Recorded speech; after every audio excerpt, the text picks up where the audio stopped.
Hello बच्चों, स्वागत करता हूं एक बार फिर से इस क्लास में। आप जान रहे हो ग्रुप डी की जो आपकी क्लास चल रही है, तो इसके अंतर्गत मैं आपको संविधान पढ़ा रहा हूं और संविधान के अंतर्गत हमारे 3-4 टॉपिक हो चुके हैं। जैसे मैंने आपके संविधान के इतिहास के बारे में बताया था, और उसके बाद संविधान के निर्माण के बारे में बताया था, संविधान के प्रस्तावना के बारे में बताया था। आज जो हमारा क्लास होने वाला है, ये किसके बारे में होने वाला है? तो आज का हमारा क्लास होगा संविधान की विशेषता के बारे में। हमारे भारतीय संविधान की प्रमुख विशेषताएं कौन कौन सी हैं? तो जो हमारा संविधान निर्माण किया गया है, जो संविधान निर्मित हुआ है, तो उसकी प्रमुख विशेषताएं क्या है, उसकी खासियत क्या है हमारे संविधान की, उसके बारे में हम आज चर्चा करने वाले हैं इस क्लास के अंतर्गत। ठीक है, तो आप देखोगे तो डॉक्टर भीमराव अंबेडकर के द्वारा हमारे संविधान के बारे में कहा गया है कि कोई भी परिस्थिति हो, चाहे युद्ध काल हो, चाहे शांति काल हो, कोई भी परिस्थितियां हो, तो हमारा संविधान ऐसा बनाया गया है कि वो जो है अपने आप को उसी परिस्थिति में जो है ढाल लेगा, उसी परिस्थिति में जो है अपने आप को संतुलित कर लेगा। ये हमारे किसका कहना है? डॉक्टर भीमराव अंबेडकर का कहना है। तो डॉक्टर भीमराव अंबेडकर ने संविधान के बारे में कहा था, संविधान की विशेषताओं को उसकी स्टडी करते हुए, संविधान की विशेषताओं का अध्ययन करते हुए उन्होंने ये बात कही थी कि अगर किसी भी परिस्थिति में, परिस्थितियां चाहे जो भी हो, अगर हमारा संविधान जो है अगर उस परिस्थितियों के अनुकूल ना हो जाए तो उसके जो है बहुत अलग अलग चीजें हो सकती हैं, लेकिन उन्होंने ये बात कही थी कि हमारा संविधान ऐसा बनाया गया है, वो अपने आप को किसी भी परिस्थिति में संतुलित कर सकता है। ठीक है, अगर ये उन्होंने कहा था, ये जो नवीन संविधान का निर्माण किया गया है, ये जो नवीन संविधान हमारा बनाया गया है, अगर हमने कहा ये विफल होता है किसी कारणवश, तो इसका ये मतलब नहीं होगा कि हमारा संविधान जो है वो खराब है। इसका सीधे सीधे मतलब होगा कि मनुष्य ही खराब है, क्योंकि हमारे संविधान को ऐसे बनाया गया है, पूरी परिस्थितियों को ध्यान में रखते हुए, अलग अलग क्षेत्रों को ध्यान में रखते हुए, सारी चीजों को ध्यान में रखते हुए हमारे संविधान का निर्माण किया गया है। तो अगर हमारे नवीन संविधान के चलते हमने कहा अगर संतुलन कोई खराब होता है, कोई संतुलन जो परिस्थितियां संतुलित परिस्थितियां नहीं होती है, तो इसका ये मतलब हुआ हमारा संविधान खराब नहीं, बाकी मनुष्यता ही खराब है या मनुष्य ही खराब है ना। तो ये कहना था डॉक्टर भीमराव अंबेडकर का संविधान की विशेषताओं को अध्ययन करते हुए। तो आज हम देखेंगे जो हमारे संविधान की प्रमुख विशेषताएं हैं, उनके बारे में हम अध्ययन करने वाले हैं। ठीक है, भारतीय संविधान की विशेषताएं।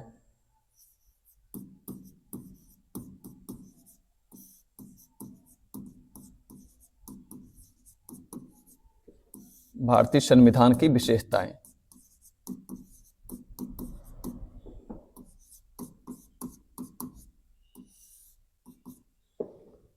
भारतीय संविधान की विशेषताओं के अंतर्गत अगर हम देखें तो प्रमुख विशेषताएं क्या हैं हमारे संविधान की, क्या खासियत है हमारे संविधान की? तो इसके अंतर्गत अगर हम देखें तो जो हमारा संविधान है, जो भारत का संविधान है, ये दुनिया का सबसे बड़ा विशाल और विस्तृत संविधान कहलाता है। तो विशाल एवं विस्तृत, विशाल एवं विस्तृत संविधान, विस्तृत संविधान।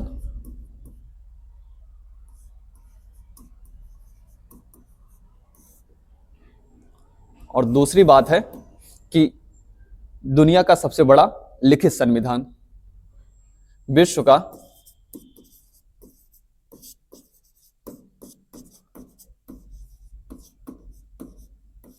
सबसे बड़ा लिखित संविधान, लिखित संविधान। ठीक है,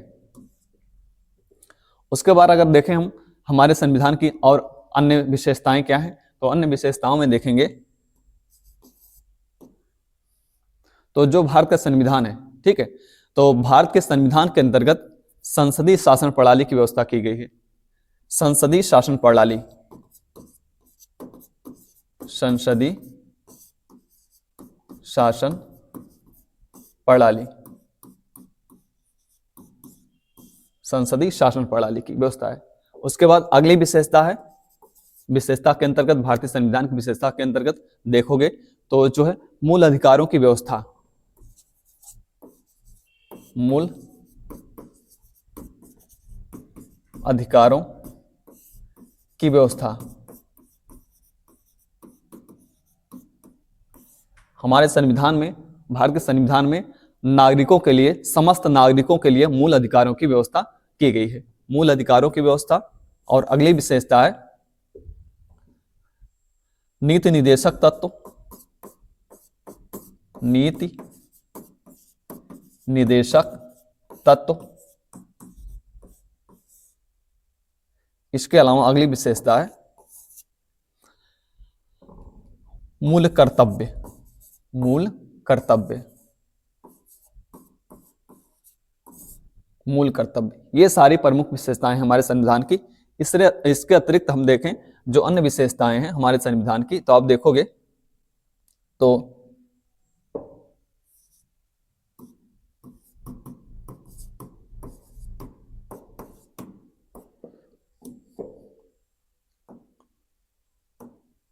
जैसे हम देखें तो हमने कहा मूल कर्तव्य की व्यवस्था किया गया है हमारे संविधान के अंतर्गत। और इसके बाद देखोगे तो है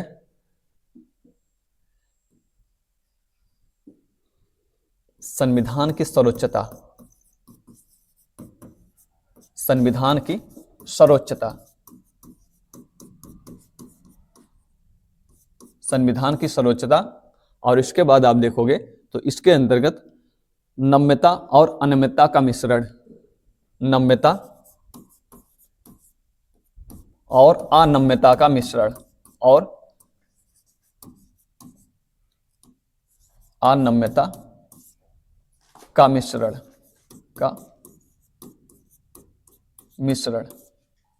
ठीक है।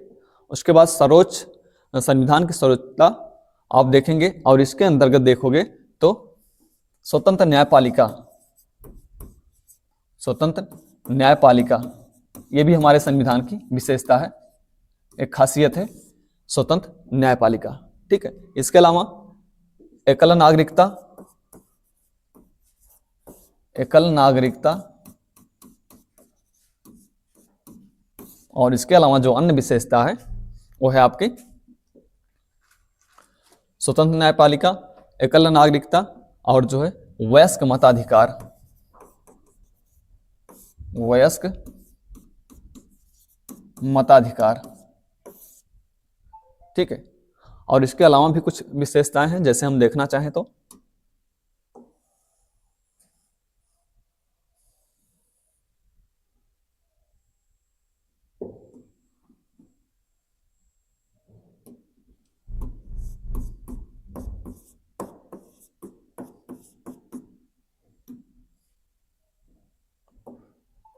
वयस्क मताधिकार। इसके अलावा केंद्राभिमुख संविधान। केंद्राभिमुख संविधान। केंद्राभिमुख संविधान। और इसके अतिरिक्त जो अन्य विशेषताएं हैं संविधान के अंतर्गत विधि का शासन। विधि का शासन। विधि का शासन। और ग्राम पंचायतों की व्यवस्था। ग्राम पंचायतों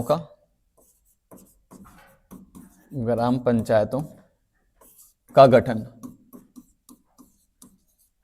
ठीक है। ये सारी प्रमुख विशेषताएं हमारे संविधान के। जब भी आप देखोगे तो विश्व के जितने विस्तृत संविधान है और विस्तृत संविधान के अंतर्गत जो सारे लिखित संविधान है, उन सारे संविधानों के अंतर्गत जो बहुत ज्यादा फीचर्स हैं, अगर फीचर्स के मामले देखें तो भारत का संविधान विश्व का सबसे बड़ा विशाल संविधान और इसके जितने फीचर्स हैं, फीचर्स के मामले में ये सबसे ज्यादा विस्तृत है। ठीक है। तो फीचर्स के मामले में जैसे आप देख पा रहे होंगे कि मैंने आपसे बताया भारतीय संविधान की विशेषताओं के अंतर्गत विशाल एवं विस्तृत संविधान है भारत का। और उसके बाद विश्व का सबसे बड़ा लिखित संविधान कहा जाता है। संसदीय शासन प्रणाली है और मूल अधिकारों की व्यवस्था की गई हमारे संविधान के अंतर्गत। बाकी नीति निर्देशक तत्वों की भी व्यवस्था है इसके अंतर्गत। और उसके बाद देखोगे मूल कर्तव्यों की व्यवस्था की गई है संविधान के अंतर्गत। उसके बाद आप देखोगे संविधान की सर्वोच्चता। हमारा जो संविधान है तो संविधान ही सबसे सर्वोच्च है। उसके बाद नम्यता और अनम्यता का मिश्रण, ये संविधान की विशेषता है। नम्यता और अनम्यता का मिश्रण मतलब लचीला भी है और कठोर भी है, और दोनों के मध्य जो संतुलन होता है लचीला और कठोर होने के मध्य में, वहां पर हमारा संविधान स्थापित किया जाता है। ठीक। उसके अलावा आप देखोगे स्वतंत्र न्यायपालिका, तो न्यायपालिका हमारी स्वतंत्र है। ये हमारे संविधान के द्वारा ये उसको समाहित किया गया है, स्वतंत्र न्यायपालिका की व्यवस्था की गई है। बाकी एकल नागरिकता है, वयस्क मताधिकार है, केंद्राभिमुख संविधान है, और इसके अलावा देखोगे विधि का शासन है, और ग्राम पंचायतों का गठन या ग्राम पंचायतों की व्यवस्था की गई है। मतलब जो शासन का विकेंद्रीकरण होता है, शासन का विकेंद्रीकरण की व्यवस्था हमारे संविधान के अंतर्गत किया गया है। ठीक है, तो ये सारी विशेषताएं हैं हमारे संविधान के अंतर्गत। बाकी आप देखोगे तो आपातकालीन स्थितियों में या हमने कहा जो विपरीत परिस्थितियां हैं, विपरीत परिस्थितियों में आपातकाल की व्यवस्था भी हमारे संविधान के द्वारा किया गया है। ठीक है, तो आपातकाल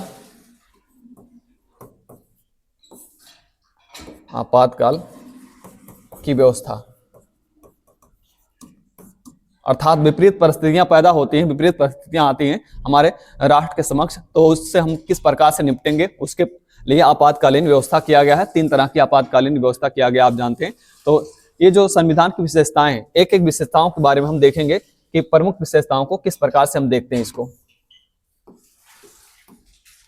ठीक है, विशाल एवं विस्तृत संविधान होने का मतलब क्या होता है, या विश्व का सबसे बड़ा लिखित संविधान होने का मतलब क्या है, संसदीय शासन प्रणाली का मतलब क्या है, मूल अधिकारों की व्यवस्था का क्या मतलब हमारे संविधान में, या हमने कहा स्वतंत्र न्यायपालिका क्या होती, एकल नागरिकता क्या होती, वयस्क मताधिकार क्या है, केंद्राभिमुख संविधान किस प्रकार से इसको हम देखते हैं, या आप देखोगे विधि का शासन, किस प्रकार से विधि का शासन स्थापित किया जाता है हमारे राष्ट्र के अंदर, हमारे देश के अंदर, या ग्राम पंचायतों का गठन क्यों किया गया है और इसका हमारा उद्देश्य क्या है ग्राम पंचायतों के गठन करने का। बाकी आपातकालीन व्यवस्था जो है, आपातकालीन परिस्थितियों में किस प्रकार से हम निपटेंगे, ये सारी बातें इसके अंतर्गत हम करने वाले हैं। ठीक है, तो जो पहली विशेषता है विशाल एवं विस्तृत संविधान, इसको हम देखते हैं। अगर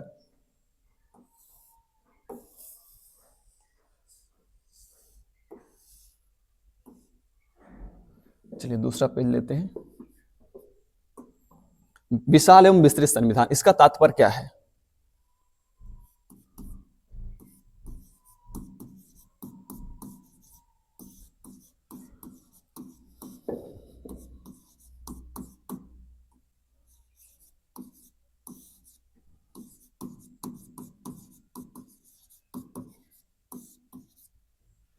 विशाल एवं विस्तृत संविधान, आप देखोगे विश्व में बहुत सारे संविधान हैं, बहुत सारे देशों के संविधान हैं, तो भारत का जो संविधान है ये बहुत ही विस्तृत और विशाल है।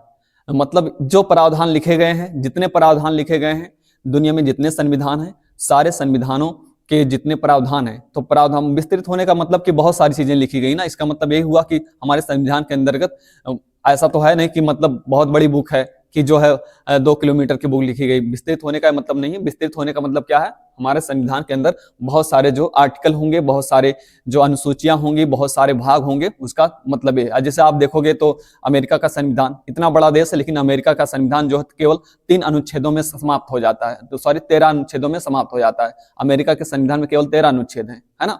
लेकिन हमारे संविधान में आप देखोगे विशाल एवं विस्तृत होने का मतलब बहुत सारे आर्टिकल हैं, बहुत सारे भाग बनाए गए हैं, बहुत सारी अनुसूचियां बनाई गई हैं। तो विस्तृत होने का मतलब क्या हुआ? तो इसके अंतर्गत हम देखते हैं कि हमारे संविधान में कुल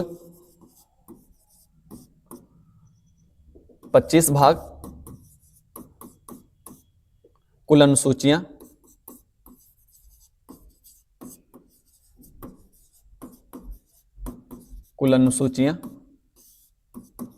कितनी है? तो कुल अनुसूचियां आप जानते हैं 12 अनुसूचियां हैं, या इसके अलावा कुल अनुच्छेद कितने हैं? तो 470 अनुच्छेद। विशाल होने का कारण यही है कि कुल कितने भाग बनाए गए हैं हमारे संविधान में। विशाल है इसलिए भाग बहुत सारे बनाने पड़ते हैं, उसको डिवाइड किया गया है, कई भागों में बांटा गया है, तो कुल 25 भाग हैं। बाकी कुल अनुसूचियां कितनी है? अनुसूचियां जो है मतलब अगर किसी बात को हम ढूंढना चाहें तो हमने कहा संक्षेप में उसको अनुसूचियों में रखा जाता है। तो कुल अनुसूचियां कितनी है? तो अनुसूचियां जो है कुल 12 है। उसके अलावा आप देखोगे कुल अनुच्छेद कितने हैं? तो 470। अनुच्छेदों के अंतर्गत क्या होता है, किसी विधि के बारे में उसमें जो है उस आर्टिकल के अंतर्गत वो विशेष आर्टिकल रखा जाता है कि इस आर्टिकल के अंतर्गत अगर हम निर्वचन करना चाहें, किसी चीज का निर्वचन करना चाहें, कोई निर्णय देना चाहें, तो उसका सहारा लेते हुए, उस आर्टिकल का सहारा लेते हुए, उस आर्टिकल के माध्यम से अपने संविधान में आसानी से उसको हम खोज पाए, है ना। कैसे खोजोगे आप कि कहाँ लिखा हुआ है? तो इस प्रकार से किस आर्टिकल में है, तो किस आर्टिकल का हम जो है हवाला देते हुए किसी विधि को लागू करते हैं, तो उसके लिए आर्टिकल बनाए गए हैं 470 आर्टिकल। वर्तमान में देखोगे तो इसे मूल रूप से देखेंगे तो कुल मूल रूप से भाग आपसे अगर आपसे इस प्रकार से पूछ लिया जाए तो मूल भाग जो हमारे संविधान में है वो आपके 22 ही हैं, 22 है मूल भाग। मूल रूप से 22 ही भाग हमारे संविधान में है, लेकिन हमने कहा अगर उसको काउंट करें, अगर उसको संख्या के मामले में व्यक्त किया जाए तो उसको 25 भाग कहते हैं, नहीं तो मूल रूप से 22 भाग ही होते हैं। बाकी कुल अनुसूचियों में देखेंगे तो अनुसूचियां कितनी है, तो अनुसूचियां आपकी 12 है ही, क्योंकि इस प्रारंभ में मूल संविधान में कितने थे, मूल संविधान में तो ये आपके 8 हुआ करती थी। ठीक है, तो मूल संविधान में 8 अनुसूचियां थी, वर्तमान में कितनी हो गई हैं, 12 अनुसूचियां हो गई हैं। आप जानते हैं पहला संविधान संशोधन जब आपका किया जाता है 1951 में पहला संविधान संशोधन होता है, उसके माध्यम से 9वीं अनुसूची जोड़ी जाती है और उसके बाद फिर आपकी 10वीं अनुसूची जोड़ी जाती है। 85वां संविधान संशोधन करके आपकी 10वीं अनुसूची जोड़ी जाती है। फिर आपका 1992 में आपका एक 11वां अनुसूची जोड़ा जाता है और उसके बाद 1992 में ही आपका 12वां अनुसूची जोड़ा जाता है ना। तो ये कुल अनुसूचियों के मामले में 12 अनुसूचियां हैं, लेकिन मूल संविधान में कितनी अनुसूचियां थी, 8 अनुसूचियां थी। और उसके बाद देखोगे तो अगर हम मूल अनुच्छेदों के बारे में बात करें, मूल अनुच्छेदों के बारे में जब भी बात की जाए तो टोटल मूल अनुच्छेद कितने हैं, तो मूल अनुच्छेद आपके 395 ही हैं। ठीक है, तो मूल अनुच्छेद 395 है, लेकिन हमने कहा अगर जिसमें उसमें उपखंड होता है, उपखंडों को हम जोड़ लेते हैं तो टोटल वर्तमान समय में 470 अनुच्छेद हो चुके हैं। ठीक है, तो ये विशाल होने या विस्तृत होने का मतलब यही हुआ कि हमारे संविधान में कितने भाग हैं, कितने अनुसूचियां हैं या कितने सारे आर्टिकल हैं, मतलब लिखने में बहुत सारे आर्टिकल बनाने पड़े हैं। विशाल और विस्तृत होने का मतलब ये हुआ। तो विश्व का जो सबसे विशाल और विस्तृत लिखित संविधान पूछा जाए वो कौन सा आपका, वो भारत का संविधान है, विश्व का सबसे विशाल और विस्तृत संविधान। ठीक है, इसके बाद जो दूसरी विशेषता है हमारे संविधान की,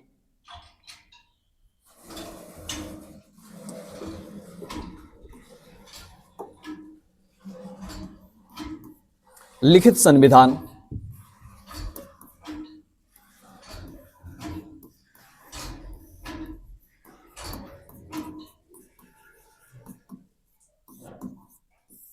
लिखित संविधान देखिए विश्व में बहुत सारे आप देखेंगे, चाहे वो आपका अध्यात्मक शासन प्रणाली हो चाहे संसदीय शासन प्रणाली हो। अध्यात्मक शासन प्रणाली में और संसदीय शासन प्रणाली में वहां देखोगे आप तो कुछ ऐसे राष्ट्र हैं जहां पे लिखित संविधान नहीं है। हमने कहा वहां पर एक लिखित संविधान इस प्रकार से, जैसे हमारे यहाँ एक लिखित संविधान है, एक पूरा जो एक इस प्रकार से एक बुक है लिखित संविधान के अंतर्गत, लेकिन वहां पर एक लिखित संविधान नहीं होता। वहां पर आए दिन प्रावधान बनाए जाते रहते हैं, नियम कानून वहां विधियां जो है आए दिन बनाते रहते हैं। इस प्रकार से जैसी परिस्थितियां आती हैं वहां पर वैसा जो हमने कहा विधि या कानून बना लिया जाता है। लेकिन हमारे यहाँ क्या एक पहले से बनाया गया एक लिखित संविधान है, और लिखित संविधान के अंतर्गत देखोगे तो विश्व का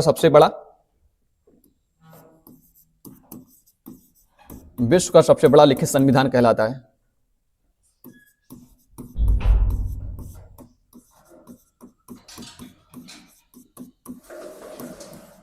सबसे बड़ा लिखित संविधान। तो संविधान अगर लिखा गया है तो सबसे पहले अगर देखोगे तो लिखित संविधान के रूप में अमेरिका को जाना जाता है। सबसे पहले जब देखोगे 1788 के अंतर्गत वहां का संविधान लागू होता है अमेरिका के अंदर, और वो बनाया जाता है 1787 में। तो 1787 में सबसे पहले सर्वप्रथम अमेरिका का लिखित संविधान होता है। सर्वप्रथम अमेरिका।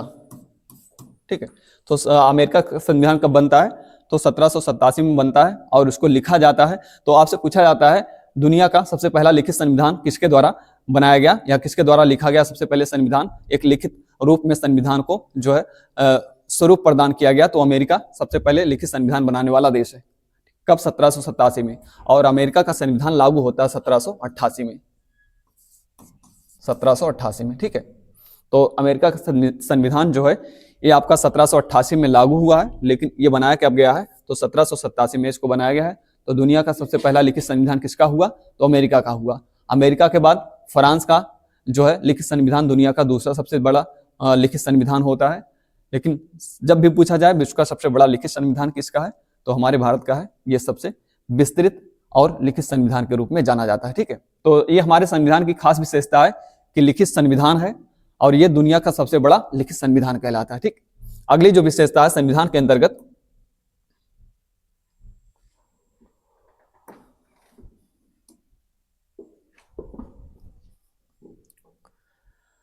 संसदीय शासन प्रणाली। संसदीय शासन प्रणाली, संसदीय शासन प्रणाली।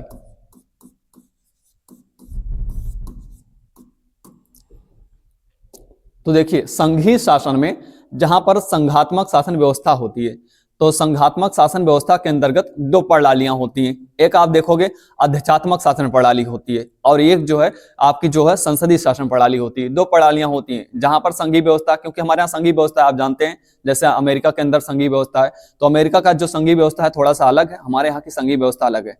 अमेरिका के में जो है एक जो संघ है, तो वहां पे जो राज्य हैं वो संघ से थोड़ा सा संघ से जुड़े हुए हैं, लेकिन संघ से बाहर से जुड़े हुए हैं। लेकिन हमारे यहाँ जो हमारा जो संघ है, हमारे यहाँ के जो स्टेट, हमारे यहाँ के जो राज्य है, ये हमारे संघ के साथ अंदर से जुड़े हुए हैं। अंदर से जुड़े हुए होने का मतलब ये होता है हमारे सारे राज्य अगर हमारे संघ से बाहर होना चाहें तो बाहर नहीं हो सकते।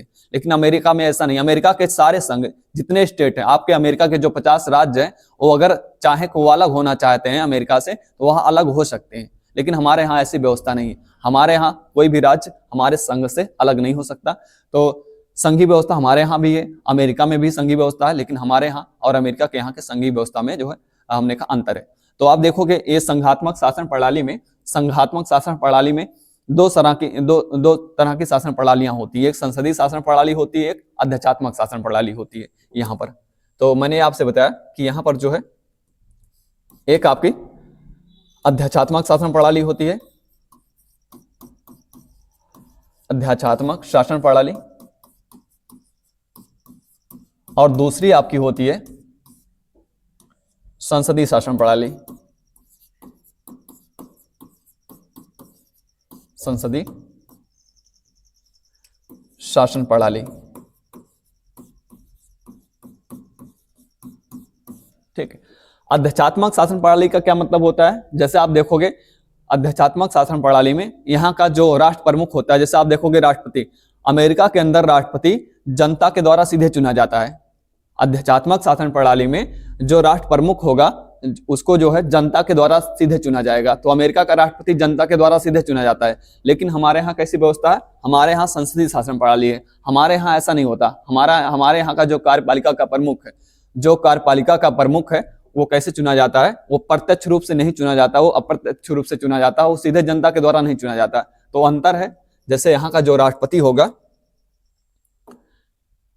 यहाँ का जो राष्ट्रपति होगा ये जो है कार्यपालिका का संवैधानिक प्रमुख होता है, वो कार्यपालिका का वास्तविक प्रमुख होता है। कार्यपालिका का वास्तविक प्रमुख होता है। ठीक है, मतलब अमेरिका का राष्ट्रपति वहां कार्यपालिका का वास्तविक प्रमुख है। हमारे यहाँ ऐसा नहीं है। हमारे यहाँ जो हमारा राष्ट्रपति होता है वो हमारे कार्यपालिका का वास्तविक प्रमुख नहीं होता, केवल संवैधानिक प्रमुख होता है। हमारे यहाँ संसदीय शासन प्रणाली में जो हमारे कार्यपालिका का वास्तविक प्रमुख होता है वो कौन होता है? हमारा प्रधानमंत्री होता है। तो ये अंतर होता है अध्यक्षात्मक शासन प्रणाली में और संसदीय शासन प्रणाली में। संसदीय शासन प्रणाली में यहाँ का राष्ट्रपति, यहाँ जो राष्ट्रपति होगा ये केवल संवैधानिक प्रमुख होगा, संवैधानिक प्रमुख होगा। ठीक है, वहां क्या है अध्यक्षात्मक शासन प्रणाली में? तो वहां राष्ट्रपति जो है कार्यपालिका का वास्तविक प्रमुख है। मतलब अमेरिका में राष्ट्रपति ही सब कुछ होता है, समझ लीजिए। कहने का मतलब सिंपल सा अगर आप देखो तो अमेरिका में राष्ट्रपति ही सब कुछ होता है। हमारे यहाँ ऐसा नहीं है। हमारे यहाँ राष्ट्रपति केवल कहने के लिए जो है सबसे सर्वोच्च होता है, लेकिन वास्तविक शक्तियां उसके पास नहीं होती। वास्तविक शक्तियों का प्रयोग वो किसके माध्यम से करता है? कार्यपालिका के माध्यम से करता है। जो हमारा मंत्रिमंडल होता है वास्तविक वो होता है। हमारे यहाँ भारत के अंदर आप देखोगे जितना प्रधानमंत्री का नाम होता है उतना राष्ट्रपति का नाम नहीं होता ना। जहां पर आप देखोगे कहीं पर कुछ भी हुआ, चुनाव हुआ, सारी चीजें हुई, आप जितना हाईलाइट चेहरा आपका कौन सा होता है, प्रधानमंत्री का होता है। लोग प्रधानमंत्री बनने के लिए ज्यादा हमारे यहाँ रहते हैं, कोई इतना आतुर नहीं रहता कि हम राष्ट्रपति बन जाए। राष्ट्रपति बनना हर कोई चाहेगा, क्यों नहीं चाहेगा, लेकिन इस तरह से नहीं जितना प्रधानमंत्री कोई बनना चाहता है, क्योंकि प्रधानमंत्री का जो हमारे यहाँ स्वरूप हो कैसा है, हमने कहा वास्तविक है। और यहाँ जो है रियल जो होता है, रियल शासन सत्ता में जो हमने कहा वास्तविक प्रमुख हमारे यहाँ होता है वो प्रधानमंत्री होता है। तो हमारे यहाँ प्रधानमंत्री का महत्व ज्यादा है, राष्ट्रपति का महत्व उतना नहीं है। हालांकि संवैधानिक सर्वोच्च पद पे होता है, लेकिन वो ज्यादा कुछ करता नहीं उस प्रकार से। मतलब जो लोकप्रिय जनता में हो, लोकप्रियता होती है वो प्रधानमंत्री की ज्यादा होती है और शक्तियां भी ज्यादा होती हैं। तो वास्तविक रूप से शक्तियां आपके प्रधानमंत्री के पास ही होती है, हमारे प्रधानमंत्री के पास ही होती हैं वास्तविक रूप से शक्तियां। और लेकिन अगर कहें संवैधानिक शक्तियां जो होती हैं वो राष्ट्रपति के पास होती हैं। राष्ट्रपति चाहे तो बहुत कुछ कर सकता है, लेकिन उस प्रकार से आपकी जो वास्तविक शक्तियां होती हैं वो आपके प्रधानमंत्री के पास ही होती है। ठीक है, तो जब भी अध्यात्मक शासन प्रणाली या संसदीय शासन प्रणाली की बात हो तो इतना सा अंतर याद रखिएगा। जैसे अमेरिका का राष्ट्रपति वो कार्यपालिका का वास्तविक प्रमुख होता है, वह सीधे जनता के द्वारा चुना जाता है। और आपके संसदीय शासन प्रणाली में जो राष्ट्रपति होता है या सीधे जनता के द्वारा हमारे यहाँ नहीं चुना जाता, ये अप्रत्यक्ष रूप से हमारे जो प्रतिनिधि होते हैं उनके माध्यम से, जो लोकसभा के सदस्य होते हैं, जो राज्यसभा के सदस्य होते हैं और जो हमारे सारे विधायक होते हैं उनके माध्यम से चुने जाते हैं। हम लोग डायरेक्ट कभी हम लोग राष्ट्रपति के चुनाव में भाग लिए नहीं लिए ना, कोई नहीं लेता। हमारे यहाँ जो नागरिक होते हैं वो राष्ट्रपति के चुनाव में भाग नहीं लेते, हमारे प्रतिनिधि भाग लेते हैं। हमारे जो विधायक होते हैं, हमारे जो सांसद होते हैं और राष्ट्रपति को हमारे यहाँ चुनते हैं। यही अंतर होता है अध्यक्षात्मक शासन प्रणाली और संसदीय शासन प्रणाली में। ठीक है, तो संसदीय शासन प्रणाली की व्यवस्था हमारे संविधान में किया गया है, यह हमारे संविधान की प्रमुख विशेषता है। ठीक, अगली जो विशेषता है मूल अधिकार।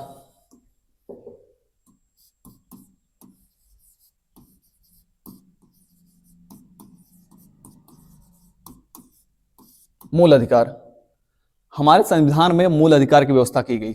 मूल अधिकार अगर देखें तो पूरे संविधान के अंदर अगर मूल अधिकार ना होता, संविधान जैसे निर्जीव पता आपको दिखाई देता। पूरा संविधान हमने कहा निर्जीव ही आपको महसूस होता, क्योंकि अगर मूल अधिकार नहीं दिए गए हैं तो क्या है फिर जनता के पास। तब तो एक हमने कहा इस तरह से एक स्टेट हुआ और हमने कहा उसकी सारी गतिविधियां हुई और कुछ आपके पास होगा नहीं। मतलब जो शासन तंत्र में होंगे वही सारी चीजें होंगी उनके पास। तो मूल अधिकार क्या करता है? मूल अधिकार हमने कहा जन कल्याण को स्थापित करता है। आप देखोगे तो जो नागरिक होता है किसी भी स्टेट या राज्य के अंदर, उसको जो है एक सुरक्षा प्रदान करता है। मूल अधिकारों के अंतर्गत एक एक नागरिक को हमने कहा सुरक्षा प्रदान किया गया है। चाहे मूल अधिकार हमारे देश में किसी को दिया गया हो, चाहे हमने कहा दूसरे देश के संविधान के द्वारा उनको वहां के नागरिकों को दिया गया हो, लेकिन मूल अधिकार बहुत मायने रखता है, बहुत महत्वपूर्ण किसी भी संविधान के अंतर्गत ये होता है। तो मूल अधिकार बहुत बड़ी खासियत, बहुत बड़ी विशेषता हमारे संविधान के अंतर्गत। तो आप जानते हो मूल अधिकार की व्यवस्था हमारे संविधान में किया गया है। तो मूल अधिकारों में आप देखोगे तो ये मूल अधिकार भाग 3 में, हमारे संविधान के भाग 3 में है ना मूल अधिकार। भाग 3 में 12 से 35 तक, 12 से अनुच्छेद 12 से 35 तक इसकी व्यवस्था की गई है। विस्तृत चर्चा करेंगे जब मूल अधिकार मैं आपको पढ़ाऊंगा मूल अधिकार होता क्या है, या मूल अधिकार कौन कौन से हैं, कितनी सारी व्यवस्थाएं की गई, उसका मतलब क्या है, सारी चर्चा मूल अधिकार का एक विशेष टॉपिक होता है, उसके अंतर्गत मैं चर्चा करूंगा। तो यहाँ पर मैंने ये बताया कि ये विशेषता है हमारे संविधान की। हमारे संविधान में हमारे पास हमारे नागरिकों के लिए मूल अधिकार की व्यवस्था की गई। ठीक है, भाग 3 में अनुच्छेद 12 से 35 तक मूल अधिकार की व्यवस्था है। और कितने मूल अधिकार हैं आप देखोगे तो 6 मूल अधिकार हैं। 6 मूल अधिकार की व्यवस्था हमारे संविधान में किया गया है। ठीक है, बाकी इसके बाद देखोगे तो अगली जो विशेषता है संविधान की, हमारे नीति निर्देशक तत्व। नीति निर्देशक तत्व, नीति निर्देशक तत्वों की व्यवस्था की गई हमारे संविधान के अंतर्गत। नीति निर्देशक तत्वों के अंतर्गत एक कल्याणकारी राज्य स्थापित करने का प्रयास किया जाता है हमारे संविधान के द्वारा, कि एक कल्याणकारी राज्य स्थापित हो, भारत के अंदर एक कल्याणकारी राज्य की स्थापना किया जाए। इसके लिए किसकी व्यवस्था की गई है? नीति निर्देशक तत्वों की व्यवस्था की गई है। ठीक है, तो नीति निर्देशक तत्वों की व्यवस्था आप देखोगे, ये आपका नीति निर्देशक तत्व भाग 4 भाग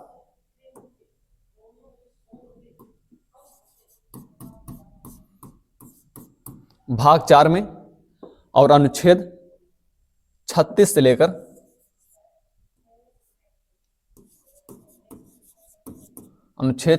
लेकर कहां तक है, 51 तक। तो हमारे संविधान में नीति निर्देशक तत्वों की व्यवस्था भाग 4 में किया गया है। अनुच्छेद 36 से लेकर 51 तक नीति निर्देशक तत्वों के बारे में लिखा गया है। तो ये भी हमारे संविधान की विशेषता है कि नीति निर्देशक तत्वों को हमारे संविधान में शामिल किया गया है। और आप जानते हैं नीति निर्देशक तत्व आयरलैंड के संविधान से हमारे संविधान में लिया गया है। इसके बारे में मैंने संवैधानिक स्रोतों के बारे में पहले बताया हुआ है कि हमारे संवैधानिक स्रोत किन किन देशों से क्या क्या चीजें शामिल की गई हैं। तो आप जानते हो मूल अधिकार अमेरिका के संविधान से लिया गया है। कहां से? अमेरिका के। बाकी आप देखोगे नीति निर्देशक तत्व जो है ये आयरलैंड के संविधान से लिया गया है, आयरलैंड के संविधान से। ठीक है, तो ये हमारी विशेषता है नीति निर्देशक तत्व। और नीति निर्देशक तत्व का मतलब ये है कि एक कल्याणकारी राज्य की स्थापना इसके अंतर्गत नीति निर्देशक तत्वों के माध्यम से जो है स्थापित किया जाए। बाकी अगली विशेषता देखोगे तो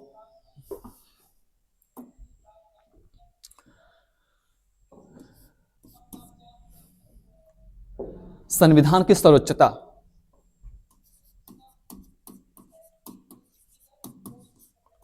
संविधान की सर्वोच्चता ये हमारे संविधान की विशेषता है कि हमारा संविधान जो है सबसे सर्वोच्च है। संविधान के बारे में ही है संविधान की सर्वोच्चता कि कुछ भी हो, चाहे राष्ट्रपति हो, प्रधानमंत्री हो, कार्यपालिका हो, विधायिका हो या आपकी जो है न्यायपालिका हो, जितने भी हमने कहा संस्थान है या जितनी संस्थाएं हैं, जितने हमने कहा पदाधिकारी हैं, वो संविधान से सर्वोच्च कोई नहीं है। तो सबसे सर्वोच्च क्या है? हमारा संविधान है। संविधान सबसे सर्वोच्च है हमारे यहाँ, है ना।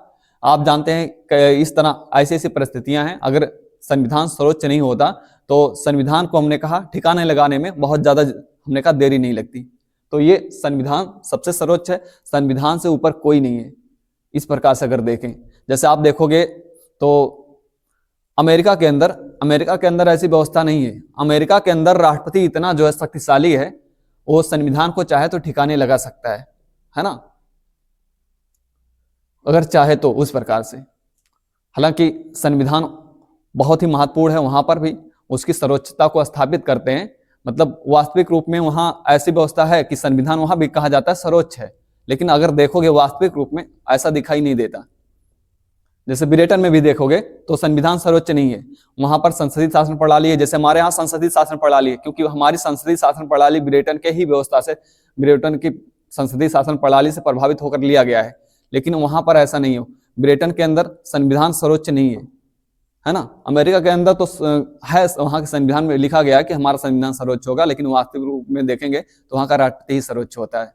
जैसे आप अगर इस प्रकार से आप व्यवहारिक रूप देखना चाहें, जैसे पाकिस्तान होता है, पाकिस्तान में अगर देखोगे तो वहां पे संविधान है, उस तरह से संविधान तो है ही, लेकिन आप देखोगे उस तरह से वहां की जो संस्थाएं, जो राजनीतिक पार्टियां होती हैं, जो राजनीतिक लोग होते हैं, इतने सर्वोच्च हो जाते हैं कि वहां संविधान पता ही नहीं चलता कि संविधान कितना सर्वोच्च है।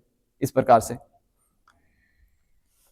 तो संविधान हमारे यहाँ बहुत ही ज्यादा सर्वोच्च है। अगर सर्वोच्चता का सबसे बड़ा उदाहरण देखा जाए तो हमारा ही संविधान है जो सबसे ज्यादा सर्वोच्च इसको रखा गया है। संविधान से ऊपर कोई नहीं जा सकता, संविधान सबसे सर्वोच्च है हमारे देश के अंदर। ठीक है, तो ये बात हो गई संविधान की सर्वोच्चता के बारे में। ये हमारी विशेषता है, खासियत है हमारे संविधान की कि हमारे संविधान के अंदर ये बात कही गई है कि संविधान सबसे सर्वोच्च होगा। संविधान से ऊपर कोई संस्था, कोई व्यक्ति या हमने कहा कोई पार्टी या कोई जो है नेता इससे ऊपर नहीं जा सकता। चाहे कोई भी संस्था हो, चाहे न्यायपालिका हो, चाहे आपकी विधायिका हो, चाहे आपकी कार्यपालिका हो, कोई भी संस्था इससे ऊपर नहीं जा पाएगी।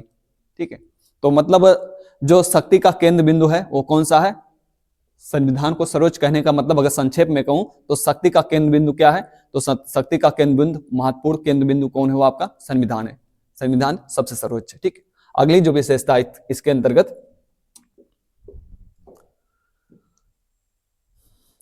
स्वतंत्र न्यायपालिका।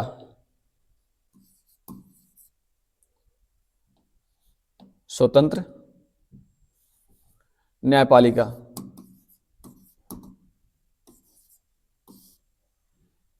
ठीक है, तो आपकी जो स्वतंत्र न्यायपालिका है,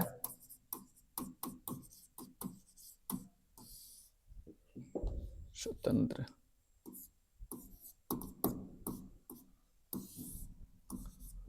तो हमारी न्यायपालिका जो है ये स्वतंत्र है। स्वतंत्र न्यायपालिका होने का मतलब क्या होता है, ये जो हमारे सारे निर्णय दिए जाएंगे, चाहे वो आपके सर्वोच्च न्यायालय के अंतर्गत हो, चाहे उच्च न्यायालय के अंतर्गत हो, चाहे जो अन्य न्यायालय हैं, जो सत्र न्यायालय हैं, या चाहे आपके जितने भी न्यायालय हैं उसके अंतर्गत जितने भी निर्णय दिए जाएंगे, वो जो निर्णय अपने देंगे वो हमने कहा किसी भी के दबाव में या किसी के हमने कहा इस प्रकार से दूसरे पर डिपेंड होते हुए उस सारे निर्णय नहीं दिए जाएंगे। तो हमारी न्यायपालिका जो है पूरी तरह से स्वतंत्र है। स्वतंत्र होने का मतलब यह है कि जो हमारे कार्यपालिका है,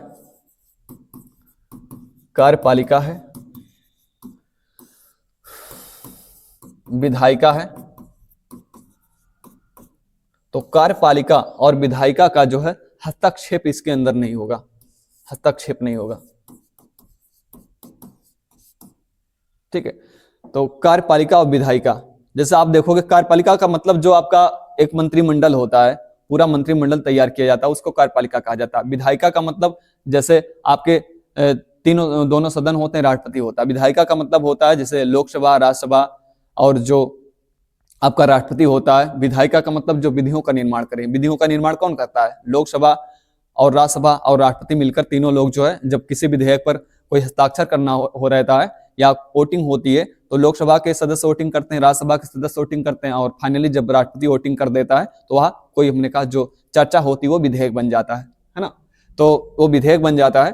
तो विधायिका और कार्यपालिका, विधायिका और कार्यपालिका से न्यायपालिका को हमारे यहाँ जो है अलग रखा गया है, इसीलिए कहा गया हमारे यहाँ स्वतंत्र न्यायपालिका की व्यवस्था है। कार्यपालिका विधायिका के से स्वतंत्र है। जैसे आप देखोगे कार्यपालिका और विधायिका एक दूसरे से स्वतंत्र नहीं है। कार्यपालिका में कौन होता है? कार्यपालिका में वही आपका राष्ट्रपति होता है, प्रधानमंत्री होता है, बहुत सारे मंत्री होते हैं, कार्यपालिका के लोग वही होते हैं, बाकी बहुत सारे पदाधिकारी होते हैं, बहुत सारे जितनी संस्थाएं, सरकारी संस्थाएं होती हैं, सारी कार्यपालिका के अंतर्गत आती हैं। यहाँ तक आप अगर सरकार के अंतर्गत आप एक नौकरी कर्मचारी भी हैं, चाहे चपरासी भी हैं, तब भी आपको कार्यपालिका के अंतर्गत रखा जाता है, क्योंकि आप कार्यपालिका के ही अंग हैं, है ना। तो कार्यपालिका में ये सारे लोग आते हैं, और यही सारे लोग तो विधायिका में भी होते हैं। जो आपका लोकसभा हुआ, राज्यसभा हुआ, ये सारे जो सदन हुए, उसमें तो यही सारे लोग होते हैं। जो मंत्रिमंडल में है वही तो विधायिका में है, तो एक दूसरे से ये हमने कहा जुड़े होते हैं, ये दूसरे से अलग नहीं होते। लेकिन आपकी जो न्यायपालिका होती है, न्यायपालिका का यहाँ से कुछ लेना देना हमने कहा खास होता नहीं ना, तो ये पूरी तरह से स्वतंत्र है, ये अलग ही संस्था है। इसके अंतर्गत मतलब 3 आधार स्तंभों में, जैसे आप देखो 3 आधार स्तंभ आपकी न्यायपालिका है, कार्यपालिका, विधायिका है, तो न्यायपालिका को अलग रखा जाता है। नहीं तो ऐसी परिस्थितियां चल रही हैं, नेता लोग मतलब किसी कार्य के लिए कोई जवाबदेही नहीं नेता लोगों की, आप देखोगे इसके अंतर्गत। तो आए दिन हमने कहा इसमें अगर हस्तक्षेप होगा न्यायपालिका में हस्तक्षेप होता तो कार्य ही नहीं हो पाता। आए दिन आप देखते हैं लोकसभा में या आपके राज्यसभा में कितना जो है उठापटक होती रहती है, कितनी बहस होती है, कितनी हमने कहा काम उस तरह से हो नहीं पाता, ज्यादा हंगामा होता रहता है। अगर न्यायपालिका इसके अंतर्गत होती तो नेता उसको भी चलने नहीं देते पूरी तरह से। आए दिन हमने कहा कोई ना कोई बॉल होता रहता है, इसीलिए इसको अलग रखा गया है। ये हमारी खासियत है और एक खास विशेषता है, और ये हमने कहा देश के लिए, किसी भी राष्ट्र के लिए ये अच्छी बात है कि वहां पर जो न्यायपालिका को स्वतंत्र रखा गया है। ठीक है, हालांकि इसमें हस्तक्षेप करने का प्रयास किया जाता है कॉलेजियम के माध्यम से, कि जो सर्वोच्च न्यायालय है उसमें न्यायाधीशों की जो संख्या है, न्यायाधीशों की संख्या में कुछ संख्या के मामले कुछ संख्या में कहाँ से जाएं, जो है आपके कैबिनेट से जाएं या आपके जो मंत्रिमंडल है वहां से जाएं कुछ लोग, है ना। ऐसी व्यवस्था किया जा रहा है तो कॉलेजियम के माध्यम से। तो ज्यादा लोग चले गए, अगर ज्यादा नेता चले गए तो थोड़ा सा ये व्यवस्था जो है थोड़ा सा आपकी डगमगा सकती है, ये खराब हो सकती है न्यायपालिका की व्यवस्था। तो ये हमारे संविधान की विशेषता है कि स्वतंत्र न्यायपालिका है, मतलब कार्यपालिका और विधायिका से अलग है आपकी स्वतंत्र न्यायपालिका है। ठीक है,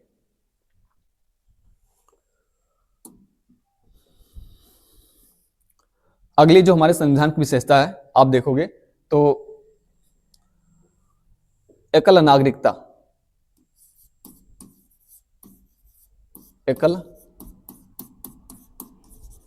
नागरिकता। एकल नागरिकता का क्या मतलब हुआ? आप देखोगे जहां पर संघीय व्यवस्था है, संघात्मक शासन प्रणाली है, अगर हम कहें संघात्मक व्यवस्था है जहां पर, तो संघात्मक व्यवस्था के अंतर्गत तो जो देश संघात्मक है वहां पे आप देखोगे तो एक संघ होगा। और एक आपके राज्य होंगे या प्रांत होंगे। संघ का मतलब क्या होता है? संघ का मतलब ये होता है कि अलग अलग पार्ट में कोई चीज है उसको मिलाकर एक संघ बनाया गया है। अलग अलग राज्य हैं, अलग अलग स्टेट हैं, सभी को मिलाकर जब एक किया जाता है, एक करने का प्रयास किया जाता है, तो उसको कहते हैं संघ। तो हमारे यहाँ भी संघीय व्यवस्था है, क्योंकि बहुत सारे राज्य हैं तो सभी राज्यों को मिलाकर हमारे यहाँ संघ बनाया गया है ना। कहा ही गया है भारत जो है राज्यों का संघ है। भारत जो है राज्यों का संघ है, हमारे संविधान में लिखा ही गया है, पहले अनुच्छेद में ही लिखा गया है भारत जो है राज्यों का संघ होगा, पहले आर्टिकल में लिखा गया है। तो ये जहां पर संघीय व्यवस्था होती है तो बहुत जगह बहुत देशों में क्या होता है, संघीय व्यवस्था के अंतर्गत दो नागरिकता होती है। एक जो राज्य की नागरिकता है उस व्यक्ति को होती है और एक संघ का नागरिक होता है। जैसे आप अमेरिका में देखोगे, अमेरिका में क्या है, अमेरिका में दोहरी नागरिकता है, दोहरी नागरिकता, दोहरी नागरिकता। लेकिन भारत में कैसी नागरिकता है? भारत में एकल नागरिकता है, भारत में एकल नागरिकता।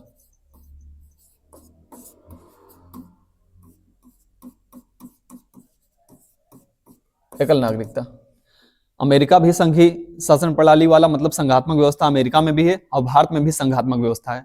लेकिन अमेरिका में जो है दोहरी नागरिकता की व्यवस्था है। वहां पर जो है, वहां पर जो स्टेट है, अमेरिका के 50 राज्य हैं, वहां पर जो नागरिक होता है वो अपने राज्य का भी नागरिक होता है और अमेरिका का भी नागरिक होता है। लेकिन हमारे यहाँ ऐसी व्यवस्था नहीं। हमारे यहाँ कैसी व्यवस्था? हमारे यहाँ एकल नागरिकता की व्यवस्था है।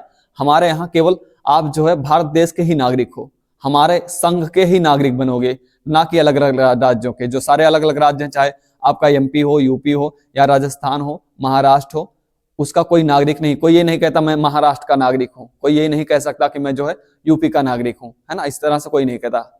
हमारे यहाँ क्या कहते हैं कि हम भारत देश के नागरिक हैं। तो इसका यही मतलब हुआ कि हमारे यहाँ कैसी व्यवस्था है? एकल नागरिकता की व्यवस्था है। और आप जानते हो ये जो एकल नागरिकता की व्यवस्था है ये ब्रिटेन के संविधान से लिया गया है, ब्रिटेन के संविधान से, हमारे संविधान में शामिल किया गया है। आपसे कई बार पूछा जाता है कि एकल नागरिकता की व्यवस्था हमारे संविधान में कहां से किया गया है, तो ये ब्रिटेन से किया गया है। ठीक है, तो एकल नागरिकता का मतलब आप समझ गए होंगे। दोहरी नागरिकता क्या होती है उसको भी समझ गए होंगे, उम्मीद करता हूं। तो आपसे ऐसा क्वेश्चन पूछा जाता है, दोहरी नागरिकता की व्यवस्था किस देश में है? वहां दिया रहता है ब्रिटेन, अमेरिका, फ्रांस, रूस, इस प्रकार से 4 ऑप्शन दिए रहते हैं। तो आपको पता होना चाहिए दोहरी नागरिकता की व्यवस्था कहां पे है, अमेरिका के अंदर है। और क्या होता है इसको मैंने आपको बताया। एकल नागरिकता क्या होता है हमारे यहाँ है, इसको भी मैंने आपको समझाया। ठीक है,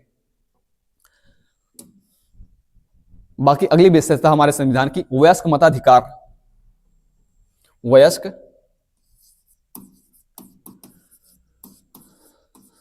वयस्क मताधिकार।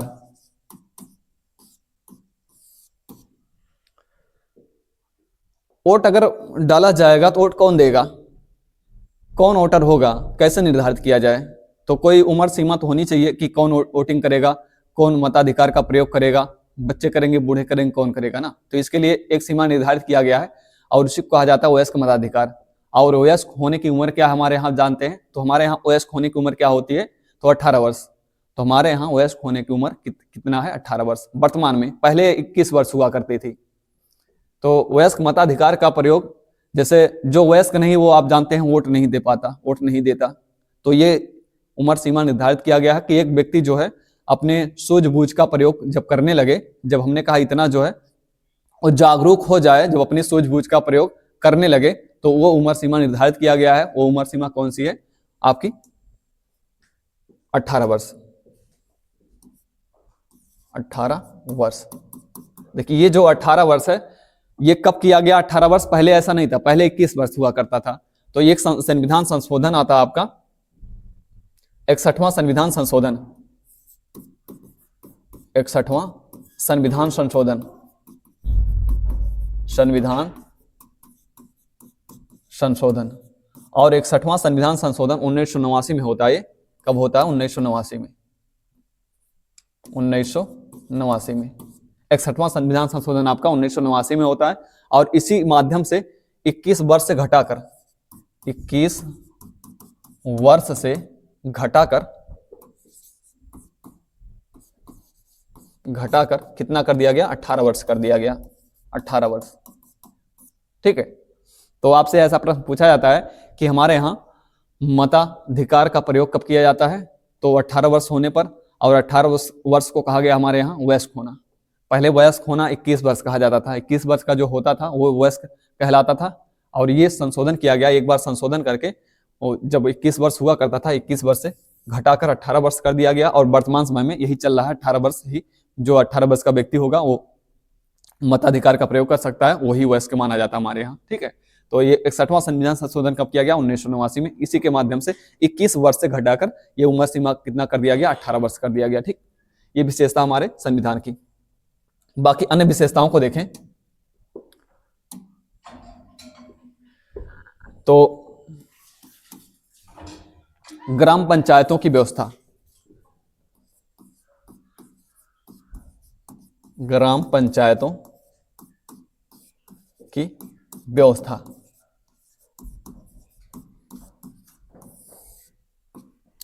शासन का विकेंद्रीकरण जिसको हम कहते हैं, शासन का विकेंद्रीकरण, शासन का विकेंद्रीकरण, विकेंद्रीकरण।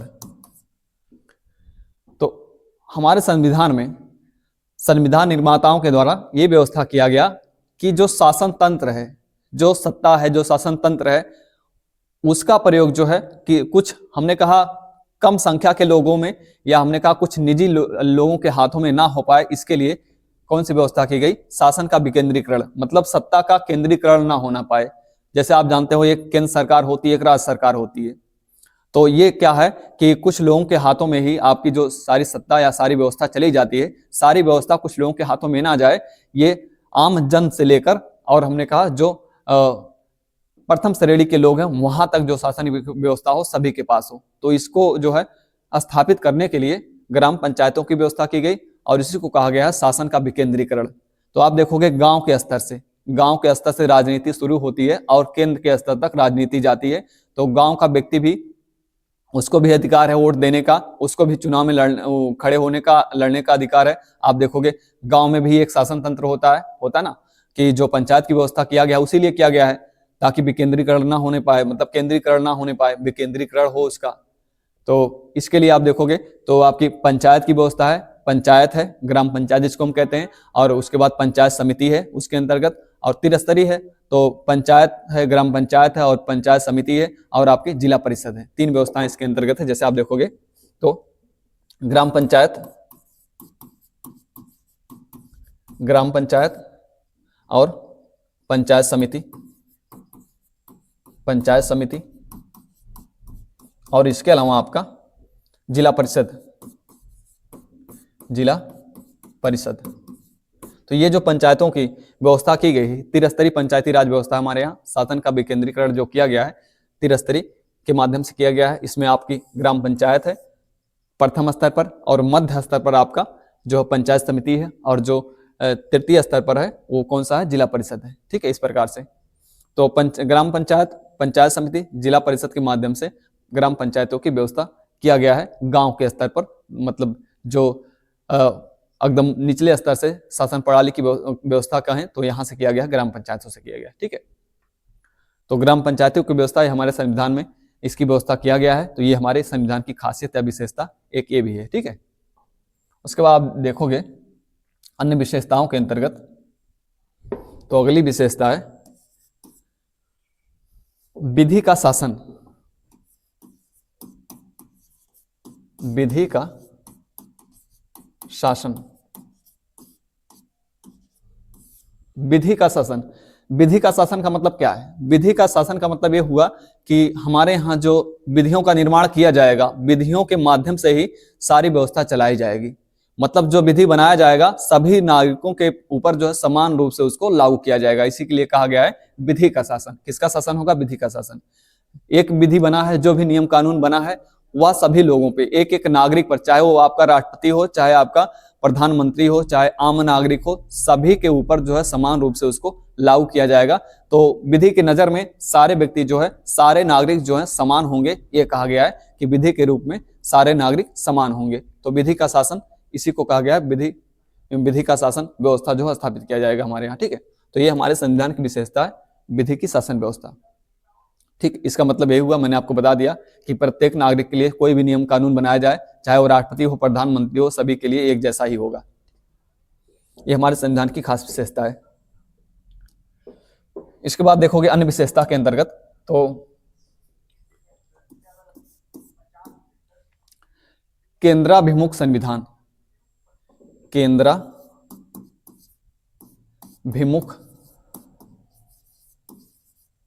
संविधान।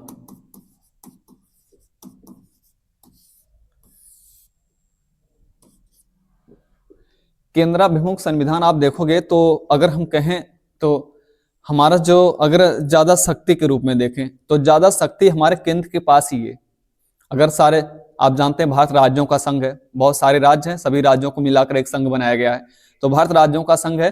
तो जो हमारा संघ है और जो सारे और अलग राज्य हैं, मतलब अलग करने का मतलब जो सारे राज्य हैं और हमारा संघ है, तो हमारा संघ और राज्य के मध्य सामंजस्य जो है, ये ऐसा सामंजस्य बनाया जाए कि शक्तियों का जो वितरण हो, ऐसा ना हो हमारे सारे राज्य जो है कमजोर पड़ जाएं और केंद्र ज्यादा हावी हो जाए। तो दोनों में सामंजस्य स्थापित करने का प्रयास हमारे संविधान के द्वारा किया गया है। और इसके अंतर्गत केंद्राभिमुख संविधान, थोड़ा सा देखेंगे तब भी आपका केंद्र मजबूत ही रहता है, केंद्र ज्यादा मजबूत रहता है इस मामले में, उसी के लिए मैंने ये लिखा है केंद्राभिमुख संविधान, मतलब केंद्र की ओर थोड़ा सा ज्यादा भिमुख है हमारा संविधान, ये कहने का मतलब है। जिसके बारे में कहा गया है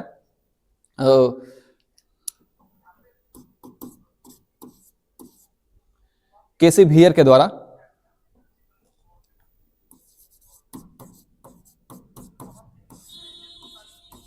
केसी भियर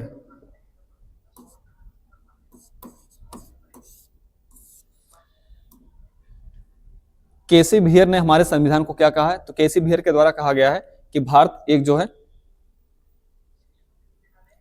अर्धसंघीय व्यवस्था में है। भारत का संविधान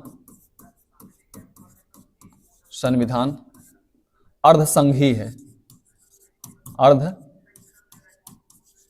है, ठीक है। भारत का संविधान अर्धसंघीय। आपसे एक प्रश्न बहुत पूछा जाता है कि किसके द्वारा यह कहा गया है कि भारत का जो संविधान वो कैसा है, अर्धसंघीय। तो भारत का संविधान अर्धसंघीय है, ये बात कही गई है केसी भियर के द्वारा। एक दूसरे व्यक्ति हैं आपके, आइवर जेनिंग्स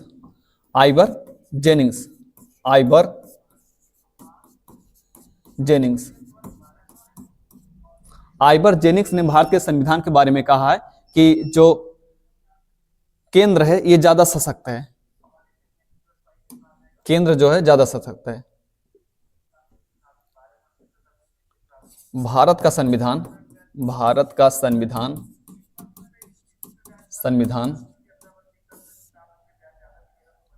केंद्राभिमुख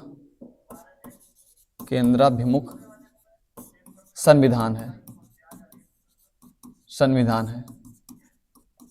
मतलब ये इनके कहने का मतलब है, आइवर जेनिक्स के कहने का मतलब है कि केंद्र ज्यादा सशक्त है, मतलब केंद्र का जो इंटेंशन है वो थोड़ा सा ज्यादा शक्तिशाली है, केंद्र ज्यादा शक्तिशाली होना चाहता है। ये भारत के संविधान के को देख कर या उनको जो है इनके द्वारा जब अध्ययन किया जाता है भारत के संविधान को, तो इनको ऐसा लगता है भारत का संविधान जो केंद्र की ओर ज्यादा आकर्षित है, या केंद्र की सारी शक्तियां वो ज्यादा हैं इसके अंतर्गत, ठीक है। तो आइवर जेनिक्स का कहना है भारत का संविधान केंद्राभिमुख संविधान है, मतलब केंद्र को शक्ति ज्यादा देता है। और इसी के बारे में ऑस्टिन के द्वारा कहा गया है, ऑस्टिन के द्वारा, इसको ऊपर करते हैं, ऑस्टिन के द्वारा, ऑस्टिन ने भारत के संविधान के बारे में क्या कहा है, तो ऑस्टिन के द्वारा कहा गया है भारत एक सहकारी संघवाद है, सहकारी संघवाद। तो भारत को एक सहकारी संघवाद का कहने का मतलब है भारत राज्यों को और केंद्र है और संघ है, दोनों जो है एक दूसरे की सहायता करते हुए आगे बढ़ते हैं। सहकारी संघवाद कहने का मतलब है दोनों की व्यवस्थाएं सेम है, दोनों को बराबर अधिकार है, राज्यों को भी उतना अधिकार है और केंद्र को भी उतना अधिकार है। तो केंद्र राज्य को दोनों को बराबर अधिकार है, ये कहने का मतलब हुआ सहकारी संघवाद का मतलब। जो ऑस्टिन के द्वारा कहा गया कि ऑस्टिन ये मानते हैं कि सहकारी संघवाद की व्यवस्था करता है, भारत का संविधान सहकारी संघवाद की व्यवस्था करता है, मतलब दोनों सहायता करते हुए, केंद्र राज्य दोनों सहायता करते हुए एक दूसरे के, हमने कहा, शासन तंत्र में आगे बढ़ते हैं। ठीक है, तो इसके बाद जो आखिरी विशेषता है इसके अंतर्गत हमारे संविधान की, वो देखेंगे हम, नम्यता और अनम्यता का मिश्रण। नम्यता और अनम्यता का मिश्रण,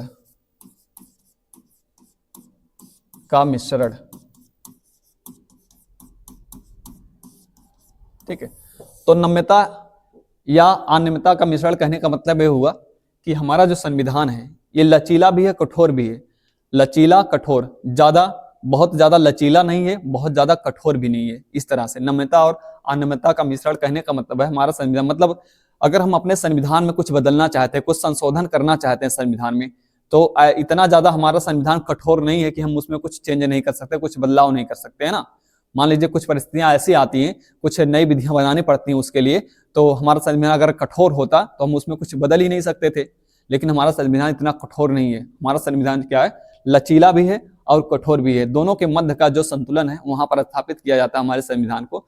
तो ना तो ज्यादा हमारा संविधान लचीला है, मतलब ज्यादा लचीला ना होने का मतलब क्या हुआ, हमारा संविधान बहुत लचीला नहीं है कि मतलब आए दिन जो मन करे हम अपने संविधान से बदल सके, वहां से निकाल सके, ऐसा हमारा संविधान नहीं है। बहुत लचीला नहीं है, इतना भी लचीला नहीं है कि आए दिन आप कुछ उसमें लिख दो, आए दिन कुछ जो है वहां से निकाल दो, ऐसा संविधान हमारा नहीं। लचीला इतना ज्यादा नहीं है लचीला, लेकिन इतना ज्यादा नहीं है ना। कहने का मतलब हमारे संविधान का ये है। बाकी कठोर भी नहीं है, कठोर है हमारा संविधान, लेकिन कठोर भी नहीं है कि आप वहां से कुछ निकालना चाहें, आप कुछ वहां से बदलना चाहें तो जो है आप बदल नहीं सकते। वहां पर कुछ संशोधन करना चाहते हैं तो हमारे संविधान में संशोधन आप वहां से कर सकते हैं, इतना ज्यादा कठोर नहीं, लेकिन कठोर है। कठोर तो है हमारा संविधान। कठोर इसलिए है कि आए दिन हमारे संविधान में कुछ ना कुछ चेंज नहीं किया जाता, बहुत समय लगते हैं। 1-2 सालों में या वर्षों में, 2-3 वर्षों में देखते होंगे 2-4 संशोधन होते हैं हमारे संविधान में, है ना। आए दिन संशोधन नहीं होते। तो नम्यता और अनियमितता का मिश्रण हमारा संविधान, मतलब अगर पूछा जाए लचीला और कठोर के मध्य की जो स्थिति है वो स्थापित करता है हमारा संविधान। और इसके बारे में, नम्यता और अनियमितता का मिश्रण के बारे में कहा गया है आइवर जेनिंग्स के द्वारा। आइवर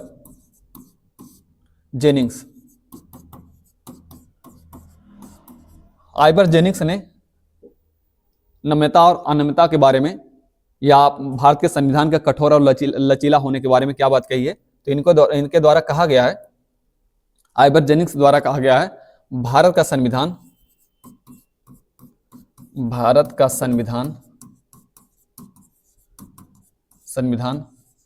आवश्यकता से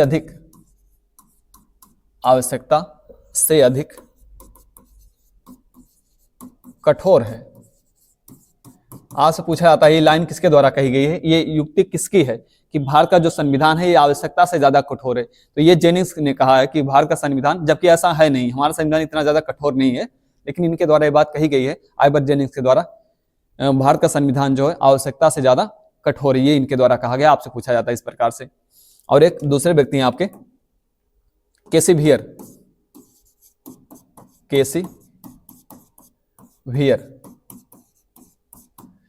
वियर के द्वारा कहा गया है भारत का संविधान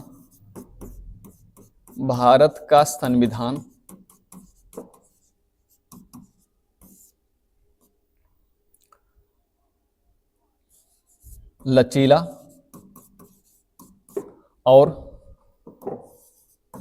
और कठोरता के मध्य संतुलन स्थापित करता है।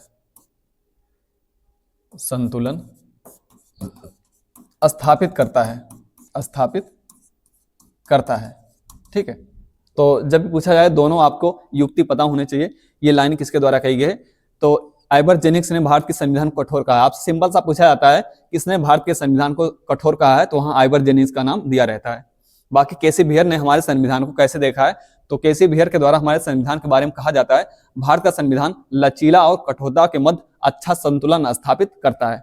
ठीक है, तो लचीला और कठोरता के मध्य अच्छा संतुलन स्थापित करता है, ये कहा गया है केसी बियर के द्वारा। ठीक, तो हमने आज बात किया संविधान की विशेषताओं के बारे में, संविधान की हमारी प्रमुख विशेषताएं क्या हैं, और एक विशेषता के बारे में हमने सारी चर्चा की। तो यहाँ से जितनी विशेषताओं के जब बारे में पूछा जाता है आपसे, तो आपसे ये पूछा जाता है बताइए भारत के संविधान की विशेषता कौन सी नहीं है, 4 विकल्प में दिया रहता है, वहां से आपको छांटना पड़ता है कौन सी भारत के संविधान की विशेषता नहीं है। तो सारी खासियत के बारे में मैंने आपको बता दिया कि कौन कौन सी खासियत है, कौन कौन सी विशेषताएं हमारे संविधान की, और एक एक की चर्चा की है, उसका मतलब क्या है, कठोर होने का क्या मतलब है, लचीला होने का क्या मतलब है, या एकल नागरिकता क्या है, संविधान की सर्वोच्चता क्या है, न्यायपालिका की स्वतंत्रता क्या है, सारी बातों के बारे में हमने यहाँ चर्चा किया। आपका ये जो क्लास चल रहा है ग्रुप डी के लिए, तो आप देखोगे यहाँ से आपका जो प्रश्न आता है वो सारे प्रश्न आपके यहाँ से कवर होने वाले। ठीक है, तो अगले क्लास में मिलेंगे एक नई क्लास के साथ। आपके जो परीक्षाएं हैं उसके महत्वपूर्ण जो प्रश्न बनते हैं, संविधान से जो प्रश्न पूछे जाते हैं, उसके बारे में चर्चा करेंगे अगले वाले क्लास में एक नए टॉपिक के साथ, संविधान के एक नए टॉपिक के साथ मिलते हैं। तब तक लिए थैंक यू वेरी मच।